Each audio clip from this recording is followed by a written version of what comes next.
Hi hello welcome to Telugu రాజ్యం. నేను మీ సంతోష్.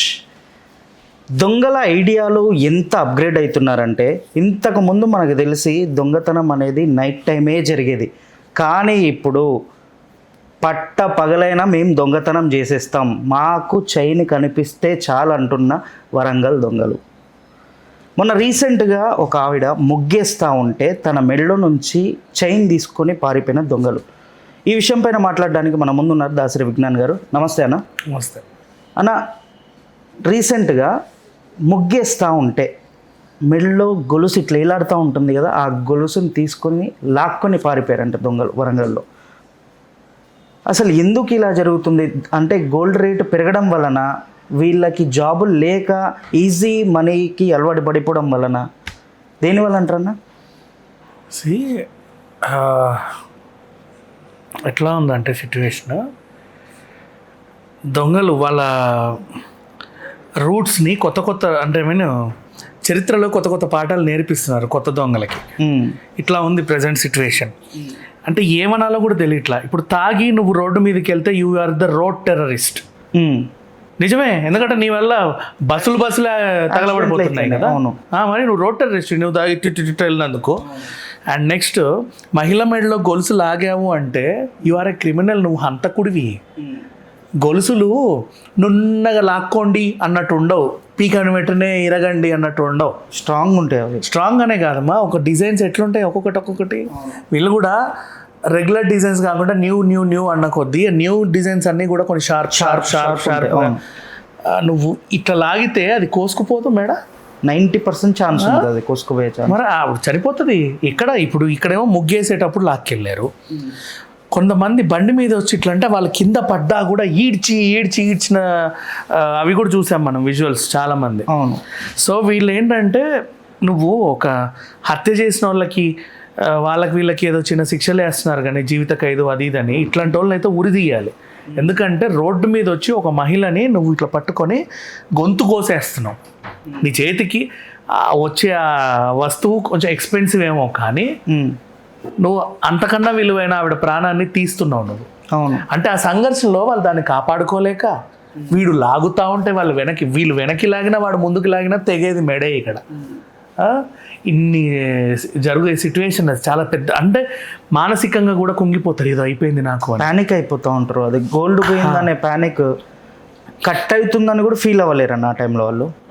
అంతుంటుంది. ఓ పక్క మెడ సంఘర్షణ, పోయే ప్రాణం, మెంటల్ సిచ్యువేషన్, స్ట్రెస్, ఇన్ని జరుగుతూ ఉంటే అసలు గందరగోళం అయిపోతారు మనుషులు. అట్లాంటి వాళ్ళని, అంత చిత్రవద చేసే వాళ్ళని, నిజంగా చెప్పాలంటే అత్యాచారం చేసేవాడి కంటే కూడా వీడు చాలా డేంజర్.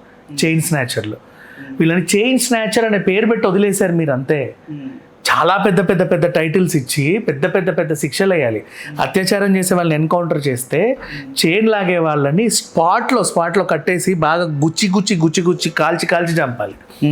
ఒక బుల్లెట్తో చచ్చే ప్రాణం కూడా కాదు అది, చిత్రవద చేసి చంపాలి. ఎందుకంటే ఆ టైంలో ఆవిడ అనుభవించే మానసిక క్షోభ, శారీరక క్షోభ, ఆ మెడ మీద ఆ ఘర్షణ వాతావరణం, నిజంగా తెలుసా ఒక చావు బతుకుల సిచ్యువేషన్ ఆమెకి. అట్లాంటిది ఓ పక్క ఆస్తి కోల్పోతున్నా, ఇంకో పక్క ప్రాణం కోల్పోతున్నా. వాడెవడో వచ్చాడు ఏదో చేస్తున్నాడు, రోడ్డు మీద జారుతున్నా, పోతున్నాయి, మోకాలు పోతున్నాయి, చేతులు పోతున్నాయి. నిజంగా చెప్తున్నా, ప్రతి చైన్ స్నాచర్ని కూడా అట్లా కట్టేసి తగలబెట్టండి అందరి ముందు, అందరు కనబడేలాగా. ఇంకొకడు లాగడానికి అమ్మో ఇట్లా చేస్తారా అనిపిస్తుంది. దొరికితే తెలిసే పరిస్థితి. మనం ఈ అత్యాచారాలు చేసే వాళ్ళ గురించి మాట్లాడుకుంటున్నాం కానీ అంతకంటే డేంజర్ తెలుసా వీళ్ళు, చైన్ స్నాచర్లు అంతకంటే డేంజర్. అంటే వీడు అదేంటిది, ఆడదాని శీలం ఏదో దోచుకోవడానికి ట్రై చేస్తాడు, వీళ్ళు చంపడానికే ట్రై చేస్తున్నారు కదా డైరెక్ట్గా. మొత్తం అసలు ఆ మెడని, సరే ఇంకా లావు చైన్ ఉంది అస్సలు రావట్లా, ఏం చేస్తావు, గట్టిగా చంపేస్తావు ఆమె మొత్తాన్ని, మెడని, అంతే కదా. వాడికి మెయిన్ మోటో కావాల్సింది ఆమె మెడలో వేసుకున్న గోల్డ్. ఏమైపోయినా పోనీ, ఆమె చాలా గట్టిగా పోరాడుతుంది నీతో, మీరిద్దరు ఉన్నారు, ఆ చీర బట్టి చంపేస్తారుగా. ఎందుకు, మిమ్మల్ని గుర్తుపట్టేసింది మరి. నువ్వు ఆ టైంలో ఏమైనా చేస్తాడు వీడు. అట్లాంటి వాళ్ళని నిజంగా తగలబెట్టి చంపాలి. ఇంకా చెప్పాలి అంటే పెద్ద క్రిమినల్స్ వీళ్ళు. హత్య చేసే వాళ్ళైనా పొడుస్తారేమో ఇంకేమో చేస్తారేమో కానీ వీళ్ళు చాలా చాలా పెద్ద క్రిమినల్, చైన్ స్నాచర్స్ అనే వాళ్ళే. ఇక మాట్లాడుకుంటే ఎక్కడెక్కడ జరుగుతున్నాయి వీళ్ళు ఇప్పుడు ఈ జరిగిన సిచ్యువేషన్ హన్మకొండ సుబేదారి దగ్గర ఎక్సైజ్ కాలనీ, మంచి కొంచెం హెచ్ఐజి హైఫై కాలనీ, కొద్ది గొప్ప పర్వాలేదు అనే వాళ్ళే ఉంటారు అక్కడ. ఆ కాలనీలో ఈవిడిల్లు ఎలా ఉంది, ఇట్లా ఉంది ఒక మిడిల్ క్లాస్ మంచి హౌస్, ఆపోజిట్ ఫ్లాట్స్ కొంచెం ఎంటీగా ఉన్నాయి. రోడ్ డేస్ అంటే నెక్స్ట్ ఎవడన్నా వచ్చి ఎప్పుడన్నా కట్టుకోవచ్చు, అక్కడ చెట్లు ఇవన్నీ బాగానే ఉన్నాయి. వీళ్ళ ఇంటి ముందు 4-5 బండ్లు ఉన్నాయంటే పైన ఏమన్నా రెంట్కి ఇచ్చిందో ఏంటో తెలియదు మనకి. వాడు రోజు ఆ టైంలో రెక్కిలు నిర్వహిస్తాడు, అంటే ఊరికి అలా వెళ్తారు పాలక్యాన్ పట్టుకొని. ముగ్గేసి ఆవిడ ఇంటి ముందు నుంచి పాలక్యాన్ పట్టుకెళ్ళే వాడితో నీ చేతిలో పాలక్యాన్ పాలవాడు అనుకుంటుంది, లేదా పేపర్లు మూటుంటే పేపర్ వాడు అనుకుంటుంది. వాడు ప్లాన్ అన్నది, నీ ప్లాన్ ఏంటి ఇంకోటి ఉంటుంది. ఈ టైంలో ఎవరెవరు ఈమె మెడలో ఉందో ఆ మెడలో ఉందో వెళ్తారు. మార్నింగ్ చైన్ స్నాచర్లు ఇలాగే వస్తున్నారు, గుర్తుపెట్టుకోండి. ఏం లేదు, సింపుల్గా ఒక ప్లాస్టిక్ పాలక్యాన్ పట్టుకొని వస్తారు, అట్లా అట్లా తిరుగుతూ ఉంటారు. వెనకాల ముందు ఒకడు వెనకాల ఒకడు. అది అక్కడ వదిలేసి నీ గొలుసు లాకెళ్ళడానికి 5 నిమిషాలు పడదు. లేదా పేపర్ల మూటగా ఉంటారు, ఎంత 500 ఇస్తే ఇన్ని పేపర్లు రావు ఆ రోజు, చాలు కదా, ఇట్లా పట్టుకొని వెళ్తా ఉంటారు. వాడు 9 గంటల వరకు తిరిగినా నువ్వు పేపర్ వాడని అనుకుంటావు, 5 నుంచి 9 వరకు తిరిగినా వాడికి ఎంతసేపు అయ్యాడ పడేసి నీ మెడలో లాకెళ్ళడానికి. Nobody nose. హ్యాండ్ చేతులు అది ఉంది కదా ఇది ఉంది కదా అని చెప్పి మన వాచ్మెన్లు పాపం వాళ్ళకి తెలియక అప్పుడప్పుడే నిద్రమత్తుతో లేచి వదిలేస్తారు. అంటే ఇట్లా పట్టుకొని వెళ్తూ ఉంటాను చాలా సీరియస్గా. 102 ఆవిడో 103 ఆవిడో పాపం పాలోడు వెళ్తున్నాడు పైకి. అట్లా నేను వీళ్ళని అనట్లా, మళ్ళీ ఆ వృత్తిలో ఉన్న వాళ్ళని అనట్లేదు, బాగా గమనించండి. దొంగలు ఇలా వస్తున్నారు. నెక్స్ట్ ఇంతకుముందు కూడా మనం గతంలో మాట్లాడుకున్నాము పార్సల్ దొంగలు. కింద మనం అపార్ట్మెంట్లో 101 దాసరి విజ్ఞాన్, 102 దాసరి ఇంకేదో, 104 ఇట్లా రాస్తున్నామా, 202లో వెంకటేశ్వరరావు అని ఆ పేర్లన్నీ చూస్తున్నారు. ఏదో పిచ్చి న్యూస్ పేపర్ని వీడి ఖర్చు ఇంకా చాలా చీపు, 2 రూపాయలే ఎన్వలప్ వస్తుంది నీకు, దాంట్లో ఏదో అడ్డమైన కవర్ పెట్టి గమ్మేసేస్తున్నాడు, వేసి అక్కడ పేరు రాసేస్తాడు. అదిగో చూడు 102 ఆ పేరు రాసేస్తున్నాడు. మీతో అడ్రస్ తెలుసు కదా, బయటికి వస్తే అపార్ట్మెంట్ శిలాఫలకం మీద ఉంటుంది, అవును ఇది ఈ రోడ్డుకు చెందిన ప్రాపర్టీ అని, అవన్నీ రాసేసుకుంటాడు. బి సైడ్ అది, ఆపోజిట్ ఇది, డన్. వచ్చేస్తాడు అనమాట. ఉత్తరం వచ్చింది ఆడ పెట్టండి మేము ఇస్తాం, లేదు వాళ్ళు సైన్ చేయాలి. ఏమంటావు, కూడా రావట్లా ఈ మధ్య వాచ్మెన్, నమ్ముతున్నారు. అవును, మనం కూడా అన్ని ఆర్డర్లు పెట్టుకుంటున్నాం కాబట్టి రోజు రోజుకి నమ్మేస్తున్నారు. ఇంత డబ్బా పట్టుకొని వస్తాడు, ఇట్లా పట్టుకొస్తాడు, 304 అంటాడు, నువ్వు పొమ్మంటావు, అస్సలు నో చెప్పవు ఏమి అనవు. అట్లా వెళ్తున్నారు, అందులో ఏం ఉండట్లా, పిచ్చి పెట్టాలి అట్ట పెట్టాలి అంతే. అవి వాడు కరెక్ట్ పేరు చెప్తున్నాడు కాబట్టి వాచ్మెన్లు పంపిస్తున్నాడు. నువ్వు ఇంకేదో పేరు చెప్తే పంపరు కదా. అట్లా పోనీ సమ్ టైమ్స్ వీడికి బెడిసి కొడతాయి. కింద రాసున్న ఓనర్లే పైన ఉండాలని లేదు, ఆ ఫ్లాట్ ఓనర్ల పేర్లు కింద ఉంటాయి కానీ రెంటల్స్ వేరే ఉంటారు.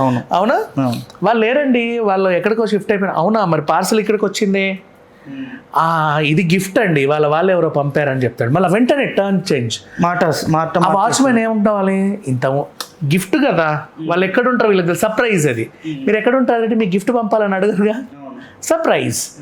సర్ప్రైజ్ ఏదో ప్లాన్ చేసి ఉంటారు. అది అంటే మరి ఏం చేస్తారు, మీకు తెలిస్తే మీరు ఇచ్చేస్తారా, ఇప్పుడు ఎక్కడ ఉంటున్నారో అని అడుగుతావు. నాకు తెలియదండి, కూకట్పల్లియో మలక్పేటో వెళ్ళారు. పోనీ వాళ్ళ టెనెంట్స్కి తెలిసి ఉంటుంది, అడిగేసి వస్తా, వెళ్ళండి పోండి అంతే. ఓకే, ఆ టెనెంట్లో బ్యాచిలర్స్ ఉంటే వీళ్ళకి అనవసరం. వీళ్ళు సడన్గా ఎవరో ఒక లేడీ ఎవరిదండి ఇది అని వచ్చింది అనుకో, ఆ గొలుసు లాక్కొని వెళ్ళిపోతాడు. సత్తం. నెక్స్ట్, అమ్మ మీకు లెటర్ వచ్చిందంటే అన్నీ మర్చిపోయి మనం కూడా మాది కాదే ఎవరు రాసుంటారు అనే లోపే, అంటే నీ మైండ్ ఒకవైపు డైవర్ట్ అవుతుంది, దీని మీద దృష్టి వాడి మీద దృష్టి ఉండట్లా నీకు. ఆ టైంలో జరిగే నేరాలు ఇవన్నీ. అండ్ నెక్స్ట్ ఆ తర్వాత ఇప్పుడు ఈ చైన్ స్నాచింగ్ దగ్గరికి వద్దాం. మళ్ళీ రోడ్డు మీద మన ఇళ్ళ ముందు మనమే ముగ్గులు వేసుకుంటాం. ఆడవాళ్ళకి అదొక ఇష్టం. అంటే పొద్దున్న లేచి ఎంత చాకరీ చేసినా కాసేపు ఓ కళాఖండాన్ని అరగంట సేపు పావుగంట సేపు చెక్కుతారు కదా రోడ్డు పైన, అది చూస్తే రోజంతా సంతోషం వాళ్ళకి. దాన్ని ఎవరైనా తొక్కితే వాళ్ళకు బాధ. అవును, అది ఉంటుంది ప్రతి ఒక్కరికి. అంటే చాలా ఇష్టంగా చుక్క పెట్టి మంచిగా పూలు ఆకులు అలమలు వేసుకొని ఆ పావు గంట ఆహ్లాదంగా ఉంటారు. ఒక మంచి పెయింటింగ్ వేసుకుంటే ఎంత మంచి ఫీలింగ్ వస్తుందో, ఏదైనా కవిత రాసుకుంటే ఫీలింగ్ వస్తుందో. ప్రతి చదువుకున్న వాళ్ళైనా వాళ్ళకి అది చూస్తే అది ఒక ఆనందం. కొంచెం రిలాక్స్ ఫీల్ అయ్యి తర్వాత మళ్ళీ ఇంటి పనులు వేసుకుంటారు. అంటే ఇట్స్ క్రాఫ్టెడ్ పీస్ అది ముగ్గు అనేది. ఆ ఎమోషన్లో అది ఎంత బాగా కుదిరిందనే ఉంటుంది. ఎదురుగా వేరే వాళ్ళు అనుమానాస్పదంగా తిరిగితే దృష్టి పెడతాం, కానీ నీ చేతిలో పాల క్యాను, పేపరు, లేకపోతే అదేంటిది ఏదన్నా అమెజాన్ డబ్బా ఇవన్నీ ఉన్నాయి అనుకో, పట్టించుకోరు పాపం. అట్లా వెళ్తున్నాడులే అనుకుంటారు. వాడు మా చక్కగా చూసుకుంటూ వెళ్తాడు. ఈమె పనికి వస్తుంది, ఆ పనికి వస్తుంది. ఏంటి ఆమె ఈ టైంకి ముగ్గేస్తుంది, ఆమె ఈ టైం ముగ్గేస్తుంది, వేస్తే మళ్ళీ ఇంత వేస్తుంది, కనీసం అరగంట పావు గంట అయినా సరే అక్కడే ఉంటుంది. అవునా? అది మైండ్లో పెట్టుకొని అలాంటి వాళ్ళని 4 లిస్ట్ రాసుకొని వెళ్తాడు వీడు. ఆ టైంలో ఒక్కొక్కసారి మల్టీ టాస్క్లు కూడా ప్లాన్ చేస్తారు. 6:30కి ఈవిడ అట్లా వెంటనే అరుచుకుంటూ వెళ్తే 7:30కి ఆవిడ 2 చేసి ఆ కాలనీ నుంచి రావచ్చు. మల్టీ టాస్క్లు ప్లాన్ చేస్తారు. లేదు ఇక్కడ ఎక్కువ గొడవ అయింది, 100 మంది అయినా వెంబడి పడుతున్నారు, లేదంటే ఒకదాంతోనే వెళ్ళిపోదాం. ఇలాంటి ప్లాన్లన్నీ వేసుకొని ఇప్పుడు ఈవిడ దగ్గరకు వచ్చారు. పాపం ఆవిడ మామిండ్ల నవ్యానో ఏంటో ఆవిడ పేరు, పాపం అసలు తెంపాడు. తర్వాత పరిగెత్తింది చాలాసేపు, అయ్యో అని. అక్కడ వీళ్ళ వైపే 2-3 హౌసెస్ ఉన్నాయి కాబట్టి అటువైపు ఏం లేవు కాబట్టి ఎక్కువ మందికి రీచ్ అవ్వాలి. ఆ టైంకి ముగ్గేసే అలవాటు నీకే ఉండొచ్చు, మిగతా వాళ్ళకి లేదు కాబట్టి వాళ్ళు కూడా ఎవరు పాపం బయట లేరు. అండ్ ఆ కాలనీలో, అది ఎక్సైజ్ కాలనీ, మేబీ ఏమన్నా రిటైర్మెంట్ వాళ్ళు ఉంటారు, లేకపోతే పెద్దవాళ్ళు ఉంటారో తెలియదు, కానీ ఇంకా ఆ టైంకే లేచి పలుదు ఇంకోవాలని ఎవరికి అనిపించలే కాబట్టి కొంచెం నిర్మానుష్యంగా ఉంది. అంటే వీళ్ళు కూడా ఎప్పటి నుంచో రెక్కి నిర్వహిస్తారు. ఈ టైంకి ఎవడెవడు వస్తున్నాడు. ఇప్పుడు ఆ కాలనీ 4 వాకింగ్లోకి వెళ్ళారనుకో, ఇట్లా రన్నింగ్ వాకింగ్ ఎంచుకోరు. వేరే కాలనీ, వేరే లైన్, వేరే హౌస్. వీళ్ళు జాగ్రత్తగా ఉండాలి. యాక్చువల్గా చెప్పాలి అంటే మనం ఇప్పుడు మెడలో ఏదో వేసుకొని రేట్లు పెరిగాయి కాబట్టి ప్రతి ఒక్కటి దీని మీద క్రైమ్ చేస్తారు. ఇప్పుడు వాడు ఏంటి లాక్కొని వెళ్ళాడు, కనీసం 1 లక్షన్నర 2 లక్షలు వాడు అమ్ముకుంటాడు. అంతే కదా, ప్రజెంట్ అలా ఉంది. వాడు ఎంత దరిద్రంగా అమ్మినా కూడా ఆ రేటుకి ఏదో రేటుకి అయితే పోతుంది వాడికి. అంటే 2 లక్షల దొంగతనం ఈజీగా జరిగిపోయింది వాడికి. 4-5 రోజులు అయితే బతుకుతాడు వాడు లగ్జరీగా. ఎన్నో తిరుగుతాడో, తాగుతాడో, ఊగుతాడో, ఏంటో ఈజీ మనీకి అలవాటు పడ్డాడుగా. మళ్ళీ వాళ్ళు ఇద్దరు కాబట్టి ఆ ఈడు వాడు పంచుకు చావాలి. ఇలాంటి వ్యవహారం సరిపో. అమ్ముకునేటోడు కూడా వీళ్ళకు అండర్స్టాండింగ్లో ఉంటాడు. దొంగ సొమ్ము కాబట్టి నేను ఇంతే ఇస్తా అని. ఇట్లా అంటే దొంగ సొమ్ము కొనేటోళ్ళు కూడా ఉన్నారా అన్న? అమ్మ దొంగ సొమ్ము అని తెలీదా? లాగితే గొలుసు తెగించో, అదే కదా. నీట్గా పిన్ను తీసైతే తీయడు కదా వాడు. నీట్గా పిన్ను తీస్తే చక్కగా నువ్వు పాన్ కార్డ్ ఇచ్చి ముత్తులో పెట్టుకుంటావు, నీ అడ్రస్లన్నీ ఇచ్చి ఫోటో దిగి దర్జాగా. మరి కొనేటోడు కూడా ఉంటాడా అంటే రేటు పెరిగింది కదా. ఇప్పుడు 1 లక్ష బంగారం వాడు కరిగిచ్చేస్తే దానికి 2 లక్షలకు అమ్ముకోవచ్చు అని చెప్పేసి అనిపిస్తుంది వాడికి. వాడి దగ్గర 1 లక్షకు కొంటాడు. కొన్నోడి పైన కూడా కేసు పెట్టాలని ఎట్లా? అప్పుడు వీడిని పట్టుకుంటే 4 దంతా ఎక్కడ అమ్మేవరా అంటే అప్పుడు వాడు చెప్తాడు. ఇక్కడ కూడా నువ్వు అన్న పాయింట్ చాలా బాగుంది. ఎవడైతే కొన్నాడో ఆడి షాపు మొత్తం సీజ్ చేయాలి. అవును, వాడి దగ్గర ఈ బంగారం కాదు, ఎంత ఉంటే అంత మొత్తం సీజ్ చేసేయాలి. అప్పుడు ఆ బంగారం షాప్ వాళ్ళు కూడా ఇట్లాంటి కొనడానికి భయపడతారు. ఎందుకంటే ఒక్కదాంతో కాదు, నీకు మొత్తం ఉన్న లక్షలన్నీ పోయాయి. ఇక అన్నీ తీసేయాలి మొత్తం. 1 గ్రామ్ కొంటే 1 గ్రామ్ కూడా అన్నీ తీసేసుకోవాలి వాడి దగ్గర. పట్టీలు వెండి దగ్గర నుంచి అన్నీ తీసేసుకుంటే సిగ్గు వస్తుంది. ఇంకోసారి వాడు కొన్నాడు, కొనేవాడు ఉన్నాడు కాబట్టే వీడు అమ్ముతున్నాడు, వీడేదో చేస్తున్నాడు, వాళ్ళు కూడా కొనరు. సో అండ్ ఇంకోటన్నా, ఇంతకుముందు మనం చూసినట్టయితే బంగారం రేటు ఒక 25,000 నుంచి మనకు తెలిసింది ఉంది. 25,000 ఉన్నప్పుడు ఇన్ని చైన్ స్నాచెస్, ఇన్ని దొంగతనాలు కాలే వన్స్. అప్పుడు అయ్యాయి, ఇప్పుడు అయ్యాయి, అవుతానే ఉన్నాయి. ఇప్పుడు ఎక్కువ లేదు, ఇప్పుడు తగ్గింది. నిజంగా చెప్పాలంటే ఇప్పుడు తగ్గింది. అంటే భయపడుతున్నారు జనాలు, ఇప్పుడు తగ్గింది. మరి వీళ్ళు ఎక్కడి నుంచి వచ్చారో తెలియదు, కానీ ఇంతకుముందు ఆ 20,000, 25,000 ఉన్నప్పుడు అయితే గల్లీకి చైన్ స్నాచింగ్ అయ్యేది, చాలా అయ్యేవి. అప్పుడు ఇన్ని వార్తలు చదివాను నేను, ఇన్ని అయ్యాయి. అవి ఎప్పుడు అవుతూనే ఉన్నాయి. కాకపోతే పోలీసులు చాలా స్ట్రిక్ట్ చేసేసరికి తగ్గాయి. అండ్ అప్పుడు కెమెరాలు ఎక్కువ లేకుండే కదా కొన్ని కాలనీస్లో, అప్పుడప్పుడే డెవలప్ అయ్యి కట్టే కాలనీలు. ఇప్పుడు అన్ని డెవలప్ అయ్యాయి కాబట్టి కొంచెం తగ్గాయి. ఈవెన్ దో ఇప్పుడు కూడా మనం మాట్లాడుకుంటున్నామంటే ఇంకా తగ్గాలి. అసలు ఉండకూడదు అంటే ఇదే శిక్ష చేయాలి. ఎవడైనా చైన్ స్నాచింగ్ చేశాడా, మొత్తం వాడిని సూదులతో గుచ్చి హింస పెట్టి కనీసం ఒక 3-4 రోజులు హింస పెట్టి చంపాలి వాడిని. రోడ్డు మీద అందరు చూస్తుండగా నిప్పు పెట్టి కాల్చి చంపాలి. అప్పుడు తెలుస్తుంది వాళ్ళకి, ఓహో ఇలాంటి నేరం చేస్తే ఇట్లాంటి శిక్షలు ఉంటాయి, చేయకూడదు అని. ఎందుకంటే నువ్వు గొలుసు కోసమే, నువ్వు గోడ దూకితే కూడా నేను నిన్నేం అనలేం, దొంగ అని చెప్పేసి జైల్లో వేయొచ్చు, ఈ రోజుకో రేపు మారుతాడు వాడు.